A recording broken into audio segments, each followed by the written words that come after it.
Alors maintenant, Marie-France, comment donner un peu de sens, en tout cas, aux événements survenus hier à Québec? Oui, on va essayer. Tout d'abord, je tiens à présenter toutes mes condoléances à la communauté musulmane, à nos compatriotes québécois musulmans qui pleurent leur mort. Quand on a su ce qui se passait hier, vraiment, l'horreur, la haine qu'on croyait possible ailleurs a frappé de plein fouet à Québec et ça semblait vraiment impossible. Tout est possible à ce moment-ci comme hypothèse. La prudence est de mise. Alors, je vais vraiment y aller avec beaucoup de prudence. Le suspect est vivant, donc on connaîtra son mobile éventuellement, mais pour l'instant, on ne le connaît pas. Alors, pas d'amalgame hâtif.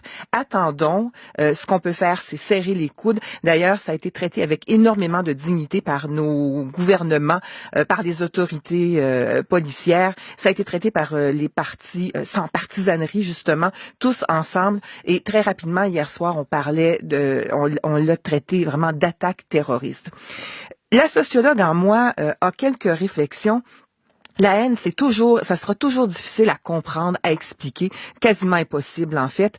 Mais j'entendais et je lisais déjà hier soir un fou ou des fous parce qu'on pensait à deux suspects à ce moment-là. Et on l'entendra encore, c'est l'œuvre d'un fou. Je dis non, c'est trop court, c'est trop facile. Peut-être que des fils se seront touchés dans sa tête, mais ça n'explique pas tout et ça n'explique jamais tout. Il y a un contexte. Il était lourdement armé d'AK-47 qui ne se trouve pas comme ça à tous les coins de rue ici. C'était planifié, c'est arrivé vraiment après la prière du soir, alors que les fidèles étaient encore là en train de se rassembler, de parler entre eux. Il y a un contexte. Les victimes, les morts, les blessés sont tous des musulmans. C'est pas un hasard, on les a choisis.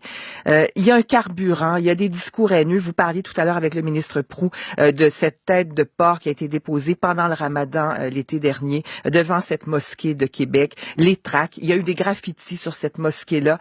Ça arrive pas par hasard. Alors comment dire, il y a chez nous comme une pulsion, ça tombe pas du ciel.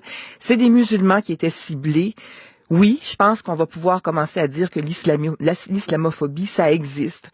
Il y a des cellules anti-immigration qui se sont très rapidement dissociées des événements ce matin, mais elles ont prospéré, mais elles ont fait leur nid dans la haine, mais leurs supporters sont en feu en ce moment sur les réseaux sociaux. Il y a des commentaires qui vaut mieux pas lire, mais il faut savoir que ça existe. Il y a vraiment une parole qui est décomplexée. Il va falloir se retirer la tête du sable. Il y a des liens entre les discours haineux, les paroles libérées dans les médias et des résultats. Il va falloir sortir de l'angélisme. Ça se peut que ça se passe chez nous, que ça se passe à Québec. Et on pouvait redouter, dernière réflexion, on pouvait redouter que l'ère des attentats racistes anti-islam réponde aux massacres islamistes qu'on voit un peu partout dans le monde. On avait juste cru que ça se passerait ailleurs, que ça se passerait en France, que ça se passerait dans l'Amérique de Trump. Mais ça se passe ici. Alors vraiment, pour l'instant, les réactions en sont d'unité, de solidarité, et ce sont les bonnes réactions à avoir.